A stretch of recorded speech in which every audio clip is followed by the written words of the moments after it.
नमस्कार, मी अनुष्का. शंखनाद न्यूज चॅनलच्या मराठी बातमीपत्रात आपल्या सर्वांचं परत एकदा स्वागत करते. बघूया आजच्या काही मराठी ठळक बातम्या.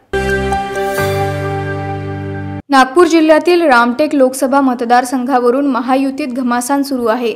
शिवसेना खासदार कृपाल तुमाणे गेले 2 टर्म या मतदारसंघाचे प्रतिनिधित्व करतात. शिंदे गटाने पक्षांतर्गत उठाव केला त्यावेळी जे 13 खासदार शिंदे गटासोबत गेले त्यांच्यामध्ये कृपाल तुमाणे यांचा प्राधान्याने समावेश होता. आपल्या सर्व खासदारांना तिकीट मिळणारच, कामाला लागा असे आश्वासन दिल्याने तुमाणे निश्चित होते. मात्र आता भाजपने या मतदारसंघात उघडपणे दावेदारी केली आहे. भाजपने ही जागा लढवण्यास माजी आमदार सुधीर पारवे, माजी जिल्हाध्यक्ष अरविंद गजभिये यांची नावे प्रबळ दावेदार असताना भाजपने काँग्रेसचे उमरेडचे आमदार राजू पारवे यांना शिंदे गटातून उमेदवारी देत महायुतीच्या ताब्यात हा मतदारसंघ ठेवण्याचा पवित्रा घेतला. आज खासदार तुमाणे यांचे निकटवर्तीय आणि जिल्हा संघटक अमोल गुजर यांनी असंख्य समर्थकांसह आपल्या पदाचा राजीनामा पक्षप्रमुख मुख्यमंत्री एकनाथ शिंदे यांच्याकडे पाठवला आहे. याविषयीची माहिती त्यांनी पत्रकार परिषदेत दिली.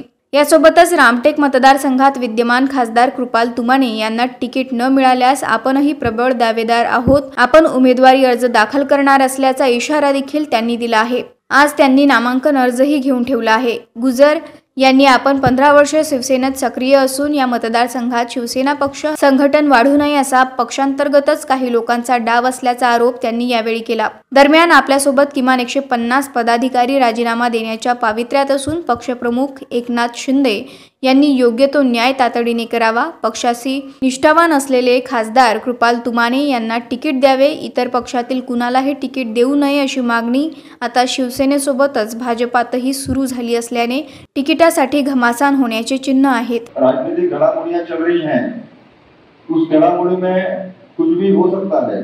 मैंने भी पक्ष को बोला है कि मैं भी एक काबिल उम्मीदवार हूं. पिछले 15 साल से शिवसेना में निष्ठा से कार्य कर रहा हूं. अगर कृपाल तुमाणे जी को टिकट नहीं मिलती है किसी कारणवश, तो मैं भी एक रामटेक लोकसभा का चेहरा बनके पक्ष की सेवा कर सकता हूँ और रामटेक लोकसभा की जनता की सेवा कर सकता हूँ. राजीनामा देणे माझं वैयक्तिक कारण होतं. जिल्हा संघटक पदाचा त्याच्याकरता बऱ्याचशा गोष्टी होत्या झालेल्या, खासदार साहेबांशी चर्चा पण झालेल्या होत्या की आता म्हटलं ह्या पदावर मला एक काम करायला मी इच्छुक नाही आहे, कारण की हे पद जे आहे हे पद माझ्या कच्च्या हिशोबाने खूप छोटं आहे आणि जर पक्ष माझा मोठा विचार करत असेल, वरचा विचार करत असेल तर नक्कीच मी पक्षाकरता काम करू शकतो चांगल्या पद्धतीने. नामांकन भरलेलं नाही, मी नामांकन घेतलेलं आहे.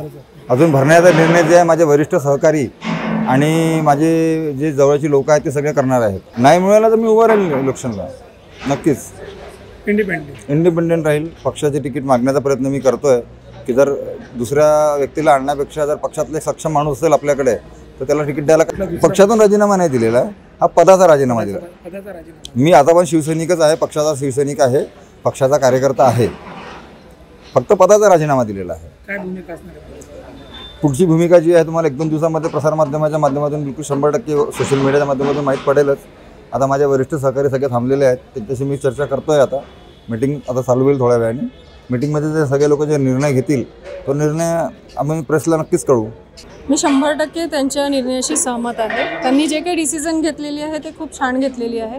कारण की बघा, राजीनामा देणं हा काही इन्स्टंट डिसिजन नसतो की आपण एका सेकंदात विचार करतो आणि दुसऱ्या सेकंदाला देतो. नक्कीच त्याच्यामागे खूप मोठं कारण असेल आणि त्यांनी निर्णय घेतला म्हणजे तो योग्यच असेल. नाही, लोकसभा निवडणुकीला ते घाबरणारे नाही आहेत. याच्या पहिले त्यांनी 3दा लोकसभा निवडणूक जे माननीय आपले खासदार आहेत, विद्यमान खासदार तुमाणे साहेबांचं इलेक्शन त्यांनीच हँडल केलेलं आहे 3ही वेळेचं. तर ते काही इलेक्शनला घाबरून असं करते असं नाही आहे. फक्त माझ्या माहितीप्रमाणे असं आहे की त्यांना जे पद होतं त्या म्हणजे त्यांनी 3 इलेक्शन जे केले बिना पदाचे केलेले आहे. त्यांनी जे कॅम्पेनिंग केलं ते बिना पदाने केलेलं आहे. तर त्यांना चौथ्यांदा पण बिना पदाने साहेबांसाठी काम करायचं असेल आणि म्हणून त्यांनी राजीनामा दिलेला आहे. मग त्यांच्यासोबत किती कार्यकर्ते आहेत जे राजीनामा दिले? ग्रामीण भागातले त्यांनी घडवलेले जेवढे पण कार्यकर्ते असेल ते सर्व त्यांच्या पाठोपाठ राजीनामा देईल, मी पण देईल. कॅमेरामॅन प्रवीणसह सनी भोंगाळे, शंखनाद न्यूज, नागपूर. क्या हुआ बहू? माँ, पाइल्स की बहुत तकलीफ हो रही है. तो तुम गुदरोग सर्जन के पास क्यों नहीं गई? देखो, जैसे हार्ट के लिए हार्ट स्पेशलिस्ट, ब्रेन के लिए ब्रेन स्पेशलिस्ट, तो पाइल्स के लिए पाइल स्पेशलिस्ट क्यों नहीं? स्त्री हो या पुरुष, टॉयलेट में तकलीफ केवल पाइल्स ही नहीं और भी कई प्रकार के गुदरोग तथा कैंसर भी हो सकता है. इसीलिए इसकी प्रत्यक्ष जांच जरूरी है। ठीक है माँ, पर जांच के लिए हम जाएंगे कहाँ? वही काले आयुर्वेदिक पाइल्स हॉस्पिटल में। लेकिन माँ, प्रेगनेंसी में पाइल्स की दवाइयाँ? प्रेगनेंसी में आयुर्वेदिक दवाइयाँ सुरक्षित होती है। जनहित में जारी काले आयुर्वेदिक पाइल्स हॉस्पिटल, औषधि चिकित्सा तथा सर्जरी ट्रीटमेंट उपलब्ध। हमारा पता उमरेड रोड, दिघौरी बस स्टॉप के पास, नागपुर। अधिक जानकारी के लिए वेबसाइट पर जाएं kalepileshhospital.com।